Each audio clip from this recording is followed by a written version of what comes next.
Olá, alunos do curso de Engenharia Agronômica. Nesta semana estudaremos citocininas e iniciaremos os estudos das giberelinas.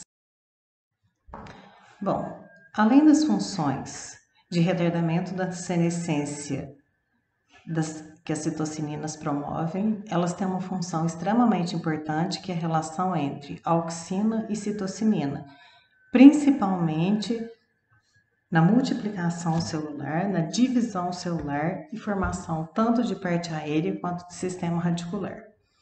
A relação auxina-citocinina também regula a morfogênese no cultivo in vitro, ou seja, a multiplicação das células e tecidos para a formação de novas plantas num processo de clonagem. Aqui nós podemos observar uma sequência de células embriogênicas, ou seja, aquelas que formaram a partir de parênquima clorofiliano de folhas de cafeiro. Essas células, elas se desdiferenciam a partir do parênquima clorofiliano para a formação dos embriões somáticos, ou seja, aqueles que não têm fusão dos grãos de pólen com o óvulo.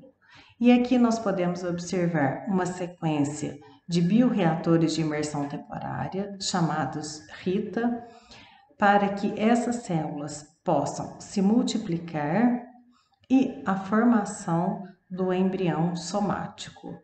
Nessa sequência, nós não temos aqui presença apenas de auxina e citocinina, mas também da giberelina. Nós podemos observar aqui que a partir dessas células, embriões somáticos são formados. Esses embriões, morfologicamente, eles são idênticos ao zigótico, fisiologicamente ainda não sabemos, mas provavelmente sim. Por ele ser um embrião, diferente da estaquia, ele forma a raiz pivotante, porque a raiz pivotante é aquela originária a partir do embrião, seja ele somático ou zigótico. No entanto, gente, outro grupo de hormônios que interfere também não só na fase de germinação, mas também em alongamento celular, são as giberelinas. O primeiro relato das giberelinas, eles ocorrem entre 1926 e 1930, quando no Japão os arrozais foram severamente atacados por um fungo chamado Gibberella fungicroe. Este fungo ele promove um crescimento constante das células, um crescimento exagerado, fazendo com que a planta não consiga suportar o seu peso e venha a tombar. Nessa época, os arrozais trouxeram grandes prejuízos ao Japão, uma vez que o arroz é a principal fonte de amido, assim como é no Brasil. Essas doenças fúngicas, gente, elas promoveram esse alongamento do caule e as plantas foram severamente atacadas. Uma vez que essas plantas acamam, ou seja, caem, essa panícula, né, onde os grãos ficam no arroz, elas entram em contato com o solo, promovendo aí uma perda generalizada. Aqui nós temos a cultura do fungo Gibberella fungicroe e a partir daí foi descoberta a ação de um outro grupo de hormônios, as giberelinas, ou seja, esse fungo aumenta a síntese de giberelina, promovendo então um alongamento do caule. Devido a essa descoberta, o fungo foi batizado como giberelina. Devido à descoberta do fungo, o hormônio foi batizado como giberelina.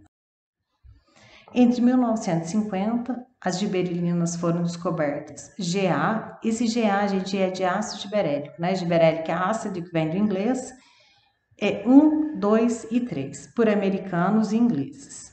Atualmente, são mais de 125 giberelinas descobertas e ela é tratada como GAX, ou seja, ácido giberélico, e sendo X o número da ordem de descobrimento. Todas as espécies vegetais, sem exceção, sintetizam giberelinas. Lembrando, gente, que o ácido giberélico mais utilizado é o GA3. É o ácido giberélico mais comum de ser utilizado como regulador de crescimento.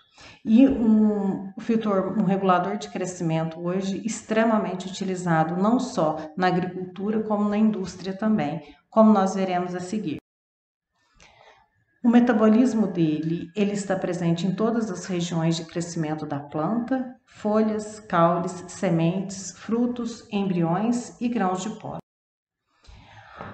Eles constituem uma grande família de ácidos de terpênicos, os terpenoides, compostos feitos pela junção de 5 carbonos, aqui um isopropeno, como nós podemos observar. E as gibberelinas sintetizadas na parte aérea, elas podem ser transportadas para outros órgãos da planta via floema, ou seja, da parte aérea para as demais regiões da planta. As gibberelinas têm sido identificadas também em exudatos do xilema e extratos de raízes, sugerindo que as raízes também podem sintetizar gibberelinas. Não há evidências ainda conclusivas sobre a síntese de gibberelinas em raízes. Bom, a ação das gibberelinas, ela promove então um alongamento das células. Então, desde a sua descoberta no Japão, né, ela promove um alongamento das células, fazendo com que essa planta cresça normalmente. Em plantas anãs, que são geneticamente incapazes de produzir gibberelinas, às vezes, quando elas não são incapazes, elas produzem uma quantidade muito pequena de gibberelina. Aqui nós temos uma planta anã que foi aplicada a gibberelina e uma planta normal. Então, nós podemos observar que aquela planta que geneticamente é anã, na aplicação de gibberelina, ela tem comportamento de uma planta normal. Ou seja, houve um alongamento das células. A gibberelina, que não era sintetizada na planta anã, passou a ser fornecida como regulador de crescimento, tornando essa planta com características de uma planta normal. As folhas também, um alongamento das células, né? Muito usado na horticultura para obtenção de plantas com folhas maiores e largas, uma vez que na horticultura o consumo de plantas folhosas é muito grande, ou seja, plantas como alface, couve, né, rúcula, agrião, que são e demais folhosas que são produzidas na olericultura. Então, ela apresenta uma folha maior, né, dando maior rentabilidade à cultura.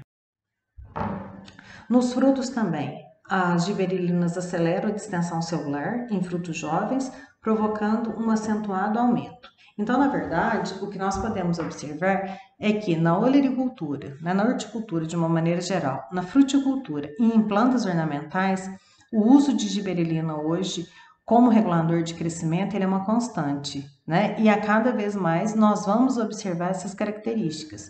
Então, esse aumento da distensão celular em frutos é extremamente importante, desde que ele não seja exagerado.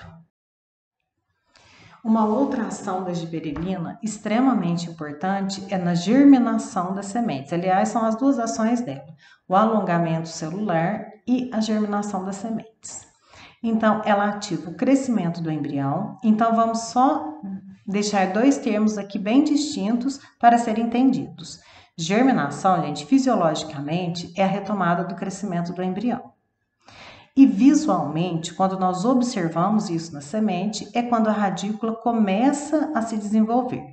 Então, e emergência é quando o caule já está emergindo no substrato, seja ele no solo, em saquinho, em bandeja, né? Aí é emergência. Aqui nós temos sementes de cafeeiro, né? E aqui um embrião. Esse embrião, na verdade, ele é bem fácil de ser retirado da semente, né? Quando a semente está seca, nós deixamos ela imersa em água por 24 horas e nós conseguimos com muita facilidade retirar esse embrião. E geralmente o pessoal costuma dizer o seguinte: a germinação do cafeiro é uma germinação lenta, né? Hoje, devido mais às condições climáticas do que a própria ação da gibberelina, mas o que nós conseguimos observar é o seguinte: que muita gente, é uma germinação lenta, demora mais ou menos 30 dias e 60 para ela emergir no solo. Então, dá 30 dias, o pessoal, eu comprei tal semente, a semente não germinou. Ela germinou, ela não emergiu ainda no solo. Então, são dois termos diferentes, duas ações totalmente diferentes em relação às sementes. E as gibberelinas, além dela promover a ativação do crescimento do embrião, ela faz a mobilização também da reserva do endosperma para o embrião. Lembrando, gente, que nós temos sementes na natureza que não têm presença de endosperma, como, por exemplo, as sementes de orquídeas. E nós fornecemos a giberelina no cultivo in vitro para que essa semente se desenvolva com maior facilidade. E também promove a quebra de dormência. Outra ação da giberelina é a transição da fase juvenil para a fase adulta, ou seja, ela promove essa transição da planta. Então, é quando marca o ciclo, final do ciclo vegetativo, o início do ciclo reprodutivo. Em plantas de ciclo curto, como feijão, milho, soja, essa planta ela nasce e cresce. Então, marca a fase vegetativa para reprodutiva, ela produz e vem a morrer. Nas culturas perenes, não. Isso é marcado todos os anos, né? Ou seja, ela floresce e frutifica todos os anos.